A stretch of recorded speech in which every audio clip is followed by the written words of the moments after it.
There is a unique account type that not many people fully understand that could potentially be very beneficial in earlier retirement and throughout retirement years in various ways. Now, this comes up in almost every coordinated early retirement plan that we review, analyze, and help build for many couples. And interestingly enough, it's not the IRA, it's not the 401k, not the Roth IRA, it's not even that taxable brokerage account. What we are referring to today is the health savings account, or the HSA. And for many couples, this potentially may be one of the most overlooked pieces of the overall retirement picture. And today, David and I are walking through how an HSA can potentially fit into a coordinated early retirement plan, especially for married couples who are thinking about retiring earlier. We're going to discuss how an HSA may potentially interact with your investing and tax strategy, your healthcare bridge years before Medicare, tax diversification, retirement flexibility, and your overall retirement timeline. Really, this is about seeing the bigger picture and being more proactive and intentional over time. Yeah, my name is David Lumberg. I'm the co-founder of Awaken Financial Designs and RIA. We are located in North Carolina and Arizona and virtually elsewhere. I do have 2 master's degrees, certificate in financial planning. I'm also a Marine veteran, and we've been helping people for over 10 years with retiring earlier, wealthier, and happier when possible. As a reminder, this is educational only, not financial, tax, or legal advice. Always be aware of your own situation, goals, needs, and impacts. And I'm Ashley Lundberg. I have my master's degree in business leadership. I'm a financial educator and wellness coach. And I'm also co-founder of Awaken Financial Designs. Together, we're both certified in yoga, pranayama, breathwork, and meditation. Now, before we get into the triple tax advantages of the HSA and the retirement planning side of this whole conversation with several visuals throughout, Ashley and I want to just take one moment to share something else that we believe in deeply. As certified yoga teachers and breathwork guides with pranayama, we have seen how much stress, energy, urgency, nervous system overload, and so much more can affect the financial decision-making process, especially around retirement planning and healthcare planning and money in general. Sometimes slowing down for even a moment can create more clarity and making more important decisions. Yes, and one very simple practice that we often guide people through is called nostril breathing. In yogic traditions, the left nostril, right nostril, and both nostrils together are believed to have different energetic and calming effects on the body and mind. A very simple example is this. You close the left nostril, and you take 10 slow breaths through the right side.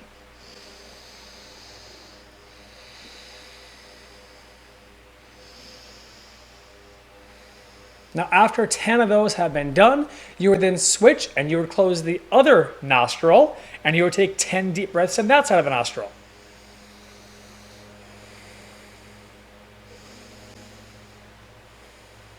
You do 10 on that side. Once 10 of those are done, then you're going to open both nostrils and you're going to take 10 slow breaths together.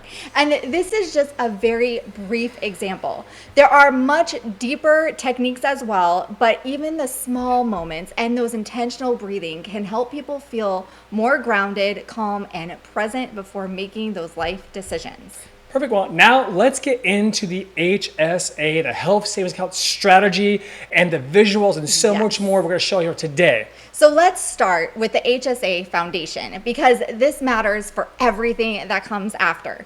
An HSA has what is often called a triple tax advantage. First, contributions are either pre-tax through payroll or tax deductibles if you have contributed directly. Either way, you are potentially reducing your taxable income in the year you contribute. Second, the money inside the account can potentially be invested in a variety of ways and grow tax-free over time. Third, withdrawals for qualified medical expenses at any age can come out tax-free. There is no other account in the United States tax code that currently does all three together in this way. And interesting, At the age of 65, something additional happens with the HSA structure as well, which we will discuss later in the video. Right now, for 2026, the IRS contribution limit you can see here is $4,400 for an individual or $8,750 for a married couple or family. Now, if you're over the age of 55, they do have an additional $1,000 catch-up contribution in addition to that amount. But honestly, the contribution limits are almost secondary to how this account may potentially be used inside of a coordinated retirement plan. And we're going to show you exactly what we mean here. Now, this image here, of course, is a bridge. However, here is what the HSA conversation becomes very specific for couples thinking about early retirement or retiring earlier, especially before the age of 65. Because as we know, at age 65, that's when Medicare begins. Now, this is not a planning choice. It's simply the current rule. So if you are 56 years old, maybe you have healthcare coverage still ahead. Maybe you're 53. Maybe you're 60. There's still several years of healthcare coverage you have to find that have extra costs and expenses with that.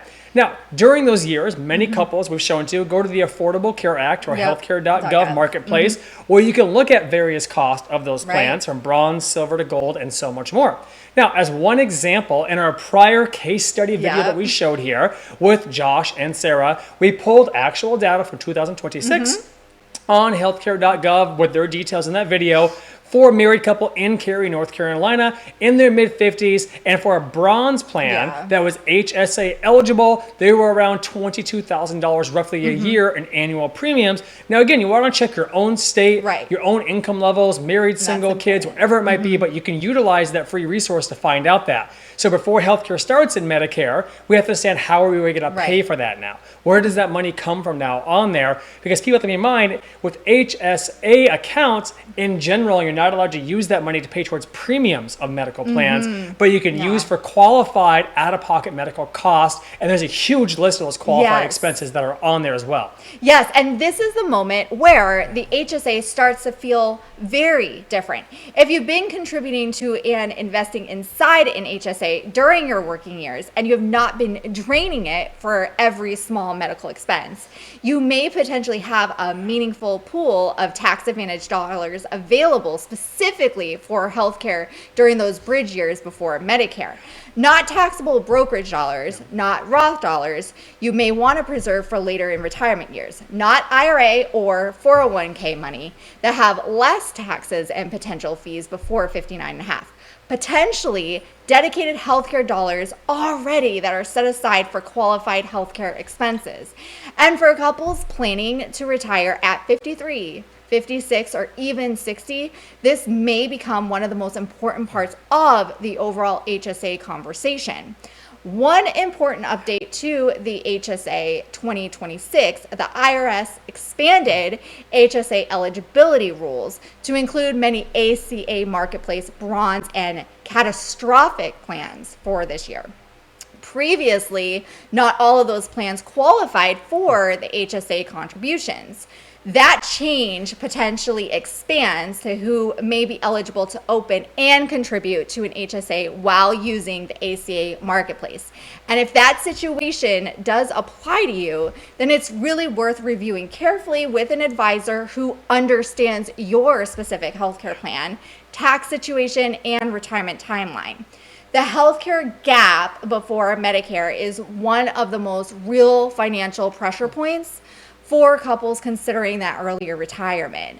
An HSA may potentially help ease part of that pressure in a very intentional and tax-aware way.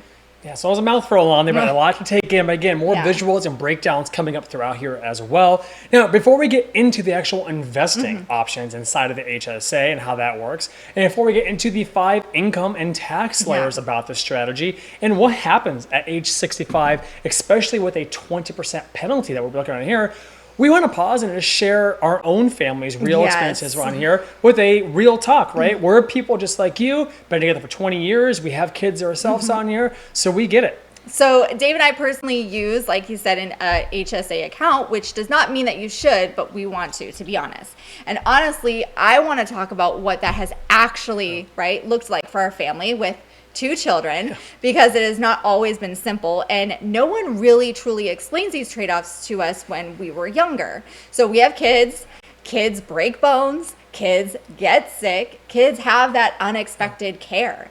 And we've absolutely had years where our out-of-pocket healthcare costs were much higher than we hoped or expected. And even through that, we intentionally chose to remain in a high deductible healthcare plan structure. Now, I'm not sharing that to suggest that everyone should be doing the same thing. I'm just sharing this because I think it's important to be honest about what that decision can actually look like in real life for both. Yeah, and so when Ashley and I evaluated, right, the high deductible healthcare plans, the pros and the cons for our own family and our own structure, we weren't just looking at, hey, what's happening in this current year in isolation, right? Right. Because we wanted to look at what's going to happen in the bigger picture, the 5 years, the 10 years, the 20 years, even the 30-year plan on how this HSA could help out longer term beneficially in our own lives.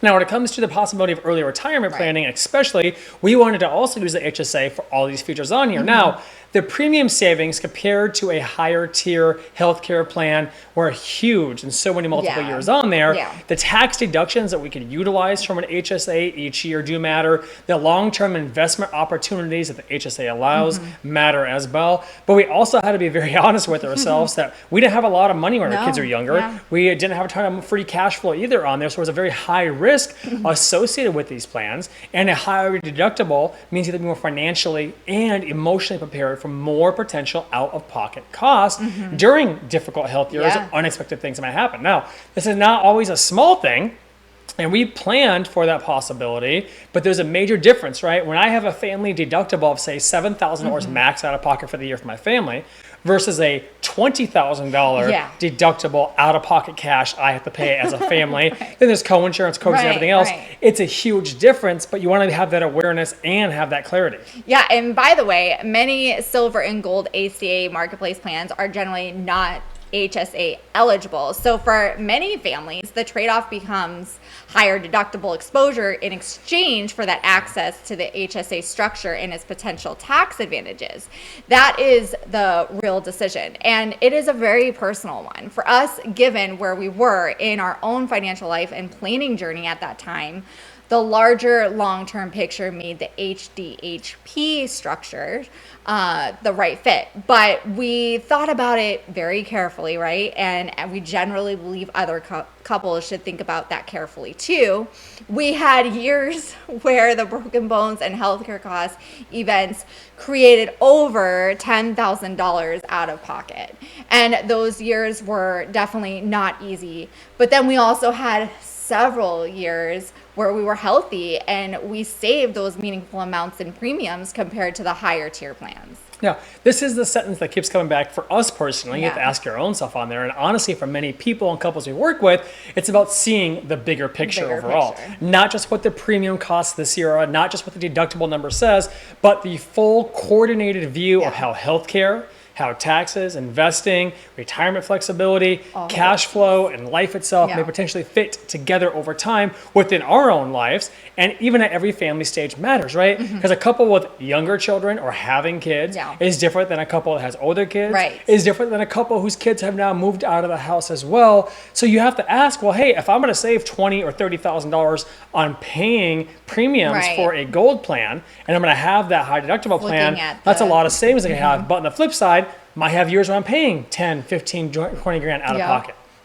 Now, here's something, honestly, most people do not fully understand about the HSAs or health savings accounts when it comes to early retirement planning. And honestly, it is one of the most strategic parts or interesting parts of this conversation is that many HSA providers allow you to invest money in outside account and investments like stocks, ETFs, mutual funds, and so much more, or leaving the money in cash or a money market option as well. You know, for example, we use Fidelity, our own selves, for our own HSA investment platform that functions similarly to a brokerage account. And again, full disclosure on here, Ashley and I personally use a Fidelity HSA account ourselves. Doesn't mean that you should. It doesn't mean they're the best ones out there. You have to find what's a good fit for you. We are also not compensated or incentivized by Fidelity in any way. We simply just personally like the platform and experience it creates for the investment options that are on there. And also keep in mind, an HSA, it's not the healthcare plan at Fidelity. That is the HSA investment account. So you would still have to have a healthcare plan from like the ACA, then open up an investment account that's an HSA account like at Fidelity. So they are two different things. Now, we have two options kind of in the main image on here, right? We can use the HSA to pay every qualified medical expense as it comes up. The tax-free withdrawals becomes the immediate benefit. Or option two is, which we more aim for is if your health situation, your risk tolerance, and your cash flow allow for it, you may choose to let the HSA remain invested and potentially grow over several years or over several decades with those stocks or ETFs or mutual funds, whatever you might choose. Now, then you can pay those healthcare expenses from the regular cash flow or those taxable accounts by keeping detailed records of those qualified expenses. Now, importantly, all investing has risk. So stocks and ETFs and mutual funds in an HSA account have the same kind of risk of loss, just like that in an IRA or a Roth IRA or taxable account as well. So just be aware of those investing risks. And this may sound old school, but this is where saving those receipts becomes extremely important, okay? There's currently no time limit on reimbursing yourself from an HSA for qualified medical expenses incurred after the account was established. So saving those receipts is a great thing to do. So if you paid a qualified medical expense out of pocket in the year 2026, you may potentially reimburse yourself years later, even in the year 2031, 2035, or beyond, assuming that proper documentation is maintained. So that means so many years of potential in the tax advantage investment growth may occur inside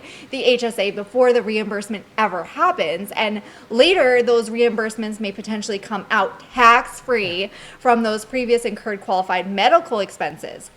So again, this is why keeping those organized records matters so much. Taking pictures of receipts, saving those digital copies securely, and maintaining that detailed documentation can be extremely important because the IRS may audit the HSA activity years later. Yeah, and just to be very clear, this is not some hidden loophole, some hidden strategy that's out there. This is simply part of how the account was always designed under current tax law, but very few people seem to understand how to intentionally coordinate this HSA strategy into a broader retirement plan and early retirement planning. And again, doesn't mean everyone should do an HSA because there are pros and cons to it. Right. However, for some individuals or some couples, using the HSA for current healthcare expenses may absolutely make sense. But for other couples, planning for earlier retirement, especially those with stronger cash flows and long-term investing capacity, this may become a meaningful piece of the overall retirement picture. And again, not a magic solution, just another intentional, coordinated piece of the plan that could be with that IRA, the Roth IRA, and the taxable brokerage account, and these different layers that exist. Now, our next section on here, our next topic with more visuals still coming too, is this is where our HSA conversation starts to connecting into the broader retirement and tax planning framework that we often discuss so much on this channel. Now, if you have watched some of our other earlier case study videos or educational videos, you've probably heard us talk often about coordinating multiple income and different tax layers into different accounts throughout your early retirement and retirement life. And this is where the HSA may fit into that bigger picture if appropriate. Now, you may have those tax deferred accounts like a 401k, a TSP, or an IRA, where the money can grow tax deferred, but when the qualified withdrawals are taken out, they are taxed as income. Also, you have to be aware of factors like the 59.5 rule, Rule of 55, or 72T as well, depending on the taxes, fees, and impacts on that. You may also have that tax-free account, like the Roth IRA or the Roth 401ks, or even an HSA if used for qualified medical expenses. But you have to, under current law, be understanding how the tax-free growth occurs, understanding how the qualified withdrawals work, because even on a Roth IRA, you have to be aware of the 59.5 rule and the 5-year rule. Then we have our taxable brokerage account, which we talk about a lot, and we love that account. But the taxable account, we're funded with after-tax dollars. You can have short-term capital gains. You can have long-term capital gains, which might get a better tax treatment.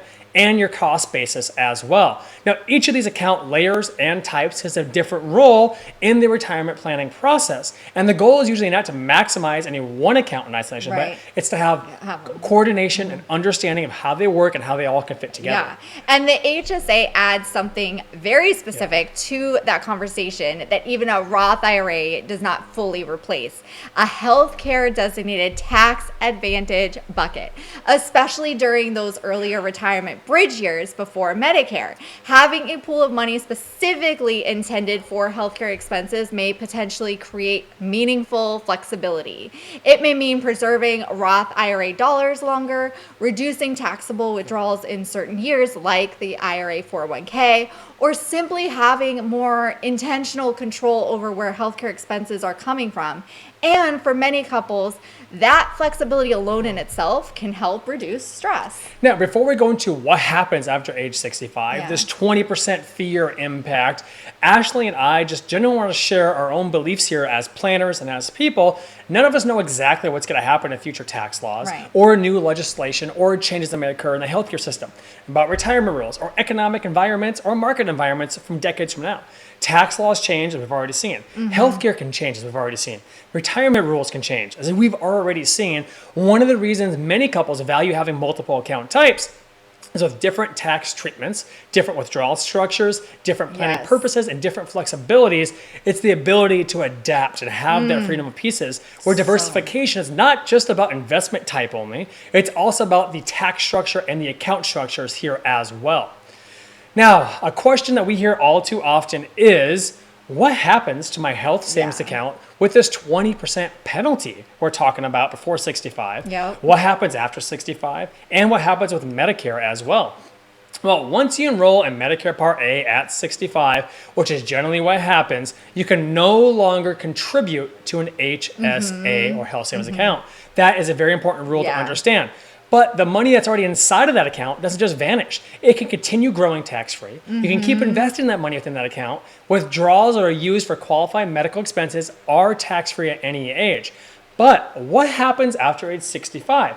Well, before age 65, if you take that money out for non-qualified medical purposes, it's taxed as income, and it's a 20% penalty. However, after age 65, if you take out that money for non-qualified expenses for anything you want, that 20% penalty is gone, and it's just taxed as income. So it's kind of similar to an IRA or a 401k after age 65 on that. Right. And so for couples who've been consistently contributing to an HSA over 20 or 30 working years, the balance at retirement can become extremely meaningful. And understanding that the account does not become locked up after Medicare, that it can still serve multiple purposes in retirement, often changing how people think about the value of contributing during their working years.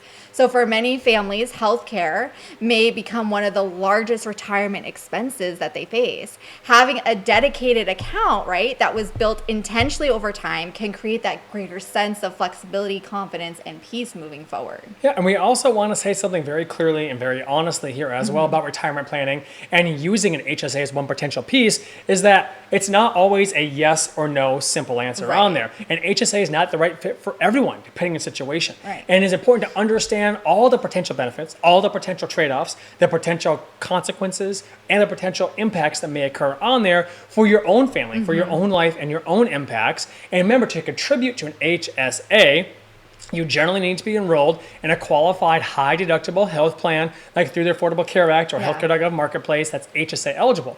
Or if you have an employer, you can ask your employer about their healthcare plans. Ask your HR if any of the plans they have are HSA eligible as well, so you can be aware of that too. Now remember, those deductibles or out-of-pockets on there are real numbers, also have that. And again, your own family experiences a difficult health year, as we had happen in our own life, we told you about earlier. You may potentially see a huge out-of-pocket cost that can occur because of the higher deductibles that are out there. If your family might have ongoing specialist care, maybe you have chronic medical conditions, expensive reoccurring prescriptions, maybe you have high-end surgeries, maybe there's a number of things coming up. Maybe it might be beneficial not to have an HSA and not to have a high deductible plan, but maybe you want to have that gold plan depending on the deductibles on there. A high deductible structure generally works best when you can financially absorb it. You have Right. full awareness and clarity of the pros and cons. And if emergencies happen, you have that cash flow available. Yeah, and this is why, right, we keep coming back to the idea that this is deeply personal. Silver and gold ACA marketplace plans are generally not HSA eligible. So if somebody wants access to HSA contributions, they typically need to be enrolled in a qualifying high deductible structure, whether that is through the ACA marketplace or an employer plan. And if you're unsure whether your healthcare plan is HSA eligible, it's very important to confirm that directly with your employer, HR department, healthcare provider, or plan documentation. That trade-off, the deductible, the healthcare usage, reality for your family, the premium structure, cash flow, retirement timeline, that all matters. So we're not saying that an HSA is the right answer for everyone. We're simply saying that it potentially may be worth at least understanding clearly and truly evaluating intentionally with the context of your own personal situation, with the awareness, the clarity, and coordinated planning. So for some couples, an HSA may potentially become a meaningful part, again, of both the healthcare planning and early retirement planning. Yeah, and to throw out that too, maybe one year you have an HSA qualified plan. Maybe the following year you don't want to have one. Maybe for 2 years you want to have one. Maybe they don't want to have you're one. not, Like you can just also rotate as stuck well, in but it. once that money's in the HSA account, it could stay in there if you want on there too. So you do have options. Now, as we've discussed throughout this entire earlier sections of this video, with several visuals here as well, this conversation was never just about an HSA or health savings account alone, rather how it can fit into an early retirement, Right. retirement planning scenario in a comprehensive plan as a component or a piece. We covered the triple tax advantages of the HSA, healthcare bridges before Medicare on there, the real family trade-offs Yeah. that we've had, the high deductible healthcare plans, investing in an HSA, stocks, ETFs, Yeah. mutual funds, and more, reimbursement type strategies, keeping those receipts, tax Keep those diversification, and how all of those pieces may potentially fit together to help you out in your own early retirement planning. And here's the real bigger point we want to leave with you. Retiring earlier is rarely just about one account type. It's about a cohesive yeah. strategy of awareness, clarity, and understanding.